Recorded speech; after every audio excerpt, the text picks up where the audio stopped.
Seguimos con todo el ritmo en esta mañana de lunes. Dicen que empezó el año, así que bueno, hay que trabajar y ponerle todo el ritmo. Ya expresé anteriormente mis discrepancias con ese concepto, pero la semana de turismo se generó allí, o Semana Santa, o Semana Criolla, en fin, todos esos nombres que también son válidos.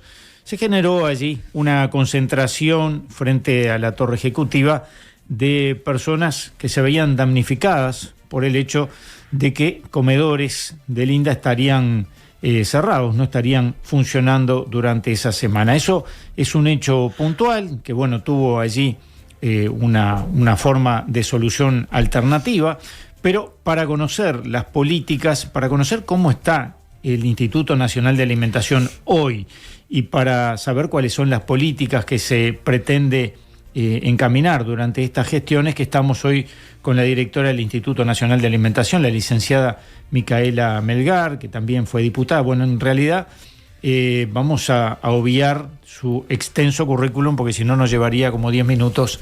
Bienvenida, gracias por compartir estos minutos esta mañana. Bueno, un gusto estar por acá y un gusto charlar sobre el INDA y su arranque en esta gestión. El INDA, que ha tenido como distintas épocas a lo largo de las décadas. Yo recuerdo que en una época yo era gurí, venía con mi hermano que laburaba por acá y seguramente muchas veces terminábamos almorzando en el INDA, que era un lugar de fácil acceso, de buena comida, y luego fue transformándose en un lugar como diferente, por decirlo de alguna manera, para no adjetivar. ¿Cuál es la realidad hoy del INDA? Bueno, hoy el INDA se convirtió un poco en, está bien tu caracterización, porque se convirtió en un instituto pensado más en la provisión de prestaciones sociales para lo que fue en su momento la subsistencia, ¿no? Alimentaria. Dejó de lado su rol de instituto rector de las políticas alimentarias del país y terminó siendo el que cubre algunas necesidades concretas en la emergencia alimentaria de algunos sectores de la población, no de todos. Entonces se asocia particularmente a situaciones de pobreza, de extrema indigencia, de inseguridad alimentaria aguda, pero en realidad el INDA no es solo eso, aunque eso lo tiene que ser, claro, y lo tiene que hacer muy bien, y todavía no lo hace muy bien. Eso es una parte. El INDA, aparte, tiene muchísimo vínculo con la sociedad, aunque no parezca, no se sepa, aunque no se vea. Aunque no se vea. El INDA tiene vínculo con 500 organizaciones sociales, por ejemplo, con las que tiene vínculo de prestación de alimentos, pero aparte de un enfoque educativo. El INDA trabaja en general el sistema educativo. Estamos directamente adentro del plan CAIF y en este periodo estamos trabajando para estar adentro de todo el sistema educativo. Porque aparte tenemos por dictamen político de este nuevo gobierno priorizar particularmente algunas etapas de la vida y en el caso de la alimentación, las niñeces y la adolescencia va a ser el foco de nuestra gestión. ¿Y el otro extremo? Los viejos, nuestros queridos viejos. Nuestros queridos viejos están más sólidamente cubiertos.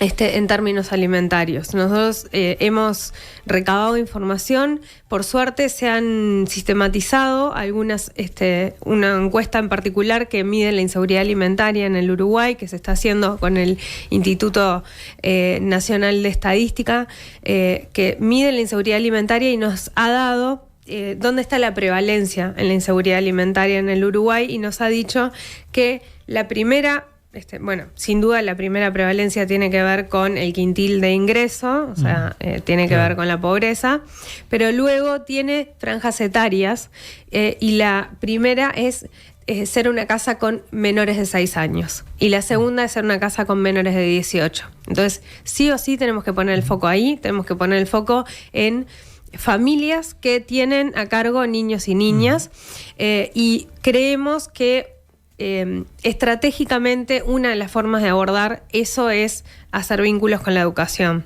Uh-huh. Entonces nosotras desde el principio empezamos a trabajar tanto con el MEC como con la ANEP ideas para pensar políticas alimentarias más integrales y que no quede el INDA tan aislado como está al día de hoy. El INDA hoy está aislado, te diría, hasta dentro del Ministerio de Desarrollo Social. Ah, sí. Terminó siendo una... También en términos financieros tiene fondos escasos. Nosotros tenemos... Mira, tiene una historia linda que es que fue pasando de institución a institución. En el 2015 pasa del Ministerio de Trabajo a el MIDES, y ese pasaje nunca se terminó como de concretar en términos más de la historia institucional, ¿no? El MIDES tiene todo una forma de haberse armado, tiene toda una historia de vida de cómo es el MIDES, cómo es el Ministerio de Desarrollo Social, cómo fue gestado, cómo los programas se fueron desarrollando, etcétera. Y el INDA todo eso no lo tiene. El INDA viene de una estructura de más de 80 años de trabajo, viene de tener sus propias estructuras logísticas, de hecho tiene un Centro Nacional de Distribución de Alimentos, tiene sus propias centrales de provisión, es como un pequeño ministerio, ¿no? Uh-huh. Y le ha costado bastante adaptarse a ser parte de un ministerio como el MIDES, que es un ministerio súper dinámico, que es un ministerio nuevo. Sí. Y el INDA es muy viejo. Entonces, ahí también tenemos otro desafío, que es que el INDA, primero, genere políticas que sean para toda la población y para todo el país, que tenga una visión de rectoría, que trabajemos en un sistema alimentario, ¿no? Que trabajemos en la posibilidad de que un país que exporta alimentos asegure la seguridad y la soberanía alimentaria que produce muchos alimentos. Exacto. Y exporta muchos. Y que trabaje hacia adentro, o sea, que mire su propia alimentación, y ahí el INDA tiene que jugar un rol, que ponga sobre la mesa, o sea, que el INDA sea un recurso del Estado para poner sobre la mesa a otros actores, y que le diga a la educación, bueno, sentate a discutir sobre esto, que le diga al Ministerio de Ganadería, Agricultura y Pesca, sentate a hablar sobre esto, que le diga a la Institución de Derechos Humanos también, vamos a ser parte de las discusiones que ustedes planteen sobre los temas alimentarios, cosa que no estaba pasando. Que se siente con organizaciones sociales y que no solo reciba sus planteos, sino que trabaje en articulación con ellas, que trabaje también con todos aquellos emprendimientos más del corte comunitario, territorial, que trabajan en torno a lo alimentario, muchas veces resolviendo solidariamente lo que pasa en los territorios y a veces generando pequeñas cuestiones económicas que mueven la economía del territorio, lo local, y ahí el INDA está súper ausente, ¿no? Y también trabajando, pensando en proyectos más a mediano y largo plazo de qué queremos que sea el sistema alimentario uruguayo en general. Para mí el INDA tiene que tener un rol ahí. Uh-huh. O sea, tenemos que como que levantar un poco la mirada y poner el INDA en ese lugar. Trascendiendo administraciones de gobierno, digamos. Claro. Sí, uh-huh. sí. Y trascendiendo también el rol estrictamente provisor de políticas. Uh-huh. Tanto de políticas educativas, que es una de las cosas que hace el INDA, uh-huh. y de políticas estrictamente de gestión de alimentos, que es otra de las cosas que hace el INDA, que es lo que más se conoce, ¿no? Uh-huh. ¿Tiene muchos convenios el INDA? Bueno, nosotros tenemos un montón de convenios porque tenemos convenios con con los 19 gobiernos departamentales, ya uh-huh. que todos los comedores del interior del país son gestionados por las intendencias con insumos del INDA, lo que es un desafío enorme para el INDA, ya que dependemos mucho de las voluntades de cada uno de los intendentes de, poner los insumos y efectivamente que se cumplan. Cada convenio que sea ¿Eso genera muchas disparidades? Sí, genera muchas disparidades en el tipo de prestación que se le brinda a la población, ¿no?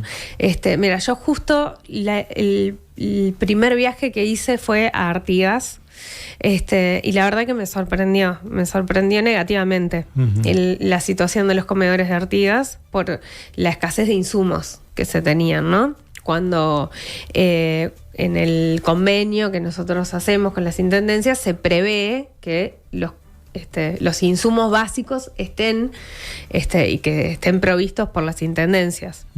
Cuando el INDA está poniendo todos los insumos alimentarios, la carne, los insumos secos, o sea, todo lo que se necesita para cocinar efectivamente, ¿no?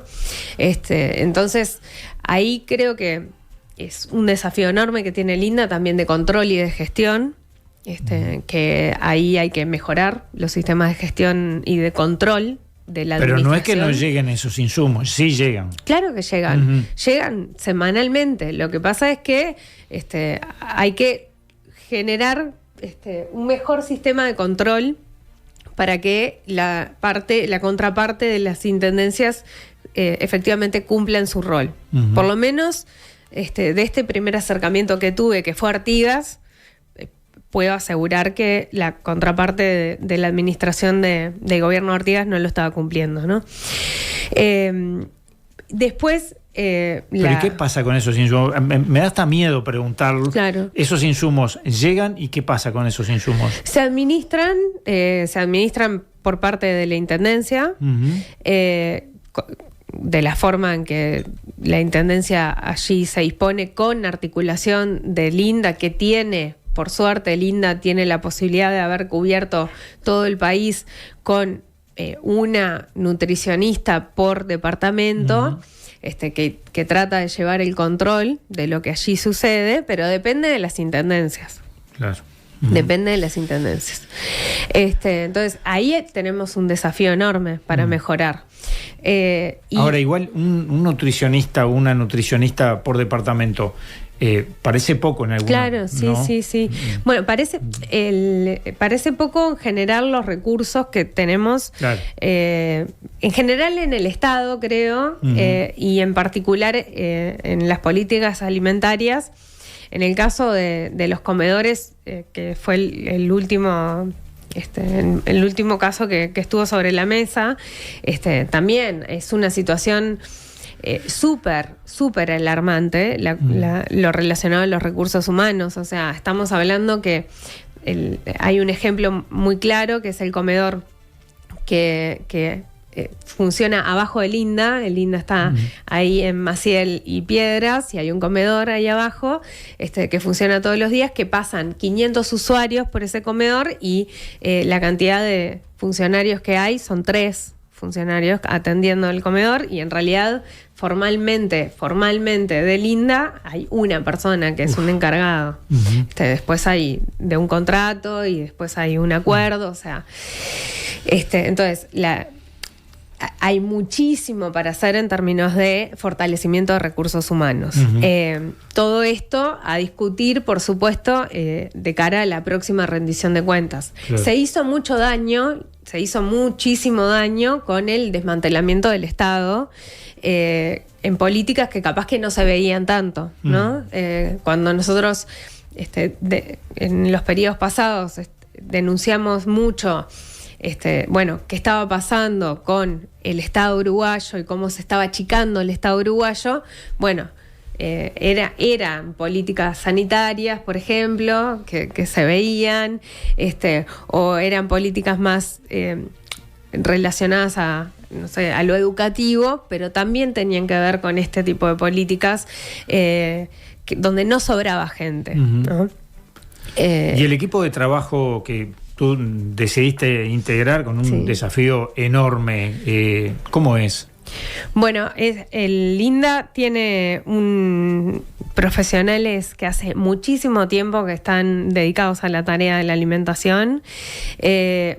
Un montón, o sea, hay muchísima gente que quiere trabajar y que está muy comprometida. La verdad es que me sorprende las ganas que que hay. En general esto pasa en políticas sociales. Sí. Todos los que trabajan vinculados a políticas sociales tienen como mucho entusiasmo relacionado a la tarea. Quieren mucho a la institución, quieren mucho a Linda y están muy entusiasmados en que Linda crezca y que Linda tenga la imagen que merece tener, ¿no? Y que se supere la imagen esta de que Linda es estrictamente las políticas de comedores o las políticas de prestaciones alimentarias directas, como pueden ser también la del PAT, que es otra política que tenemos, que es esa política que tuvo bastante publicidad en el último periodo, que es la de las viandas congeladas que se entrega. Yo creo que con ahí toda la polémica que claro, generó. claro, que genera en términos de bueno, ahí es lo que cómo uno piensa una política social, si es a través de estrictamente el Estado brindando un apoyo puntual, diciendo voy a resolver lo calórico, como si estuviéramos, no sé, en un formato de guerra, no sé, claro.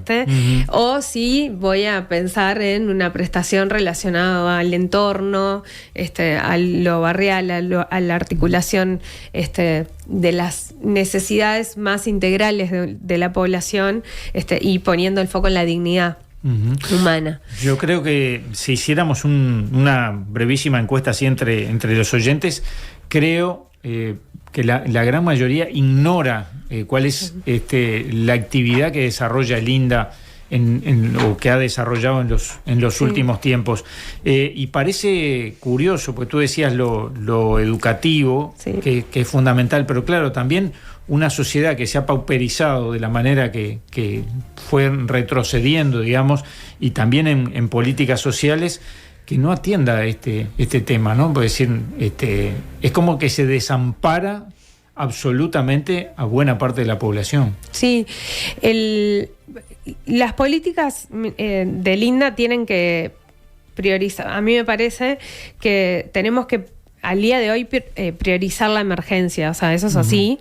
Tenemos que pensar que tenemos que trabajar en dos tiempos, ¿no? Tenemos que ir construyendo un sistema de seguridad y soberanía alimentaria que nos permita trascender este problema que tenemos de emergencia, pero tenemos que atacar la emergencia, o sea, y todas las expresiones, yo lo planteaba el otro día y me parece que son muy válidas todas las expresiones de reclamos que se le hacen al Estado relacionados a lo alimentario. O sea, hoy existen ollas populares que sostienen la alimentación de mucha gente, que están agotadas, que están agotadas en términos físicos, que hace muchos años que cocinan y que resuelven la alimentación de vecinos y vecinas. Y que aparte hay una evidencia popular de que existe hambre e inseguridad alimentaria en el Uruguay. Aparte lo dicen los números, aparte, claro. Pero la gente lo sabe. Y sobre en eso, esa emergencia está la población en situación de calle.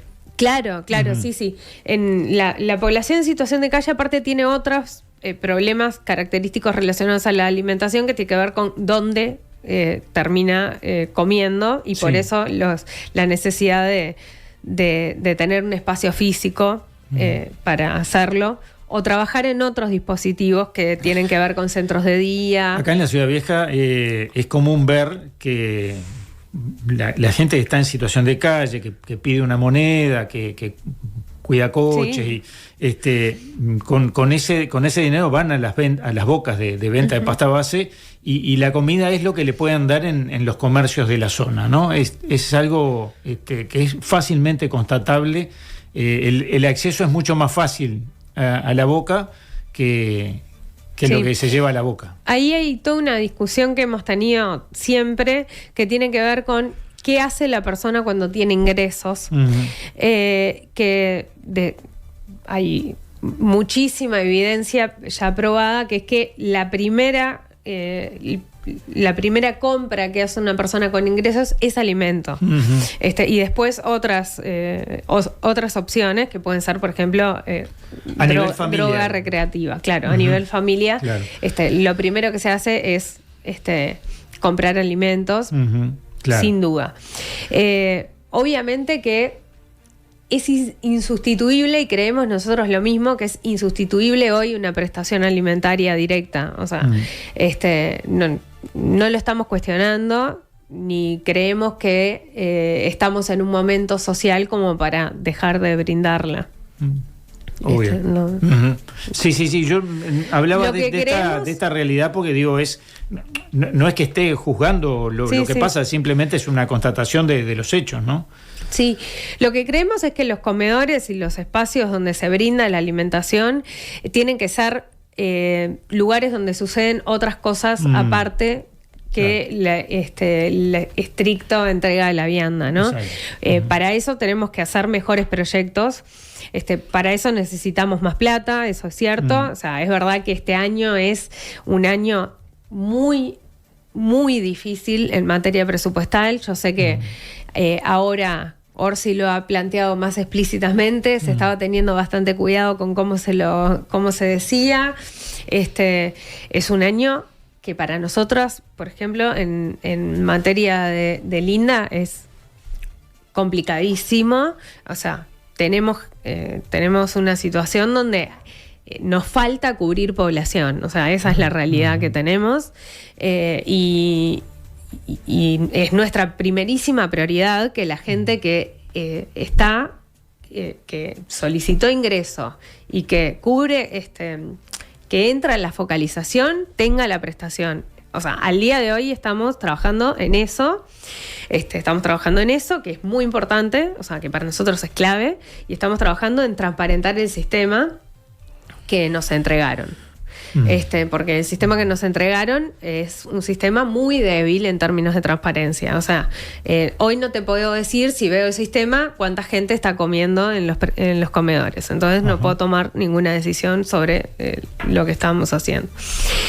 O sea que hay que reestructurar todo el sistema de información también. Sí, en este momento es lo que estamos haciendo, porque estamos en una realidad en el que, no sé, en un comedor, por ejemplo, la mitad de las personas estaban ingresadas correctamente y la otra mitad estaban ingresadas por una categoría que se llamaba de excepción, que en realidad era una categoría que ni siquiera, en algunos casos, ni siquiera registraba la cédula de la persona, y que podía ser que se le haya dado por esa vez, o podía ser una persona que retiraba todos los días. Lo que pasó fue que se bloqueó en un momento el ingreso, porque se superaron los cupos, pero se le siguió dando prestaciones a la gente, creo que para no transparentar la realidad, que es que ya no había más lugar. Esto último es una hipótesis, la verdad, no sé por qué se hizo así, pero lo que terminó pasando es que tenemos un sistema totalmente desbordado y poco transparente.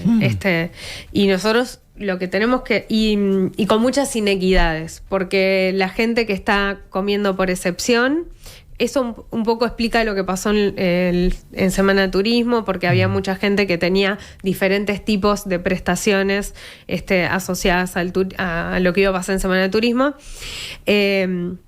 Toda la gente que está ingresada por excepción no cuenta con los tickets de alimentación los fines de semana. Los comedores cierran los fines de semana y se le da ticket de alimentación a todo el mundo. La gente que estaba ingresada por excepción no se le daba ticket de alimentación porque es una excepción. Claro. Pero en realidad no es una excepción. Es la realidad de todos los días. Es la realidad de todos los días de un montón de personas, de muchísima gente, de cientos de personas.